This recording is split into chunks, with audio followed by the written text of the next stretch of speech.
언제부터 이렇게 우리 민족이 매운 음식을 먹었는지 한번 짚어볼까요? 우리나라의 역사, 뭐 반만년 역사, 5천년 역사 이런 식으로 이야기를 하는데 네. 매운 음식, 특히 고추를 본격적으로 먹기 시작한 거는 그렇게 오래되지는 않습니다. 조선 중기 이후 정도로 보고 있거든요. 그래요? 고추, 지금 우리가 먹는 고추를 본격적으로 많이 생산하는 곳으로 사람들이 자주 이야기하는 곳은 주로 이 라틴 아메리카 쪽입니다. 네. 그래서 멕시코 음식도 이제 매운 음식이 유명하죠. 근데 이 라틴 아메리카에 있던 고추를 유럽 사람들이 아메리카에 방문을 해가지고 들여온 다음에 그게 퍼지고 퍼져서 아마도 일본으로 건너갔던 것이 조선 중기 이후에 조선으로 들어온 것으로 이렇게 보고 있습니다.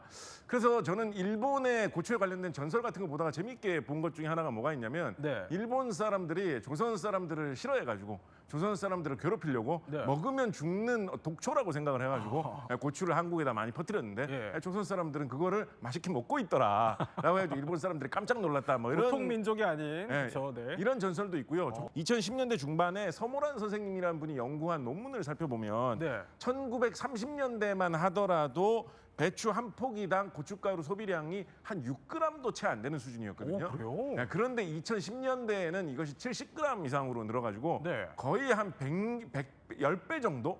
예, 한 7, 80년 사이에 10배 정도 고춧가루 사용량이 늘게 되었으니까 고추가 우리가 점점 익숙해지면서 또 현대에 들어와서 고추를 키우는 게 좀 쉬워지면서 고추를 점점 더 많이 사용하게 된 그런 흐름에 있다라고 볼 수가 있을 것 같습니다. 매운 음식을 좀 본격적으로 즐겨보자라고 하기 시작한 게 딱 보면 우리 대한민국 시대에 들어와가지고 1950년대 무렵부터가 아닐까 생각을 해봅니다. 네. 사실은 이 신당동 떡볶이 이런 거가 생긴 시점도 20세기 중반 정도로 많이 이야기를 하고 있고요. 그렇다 보니까 사람들이 점점 더 매운맛을 향해서 좀 이렇게 관심을 많이 갖게 되면서 네. 1980년대에는 매운 고추의 상징이죠. 청양고추 품종이 유일웅 박사 연구팀에 의해서 개발이 되었습니다. 그때부터였군요. 그러니까 청양고추라는 게 사람들이 많이 먹게 된 것도 불과 이제 80년대부터니까 뭐 청양고추보다 내가 더 나이가 많다 이런 분도 사실은 대한민국에 많이 계신 거죠.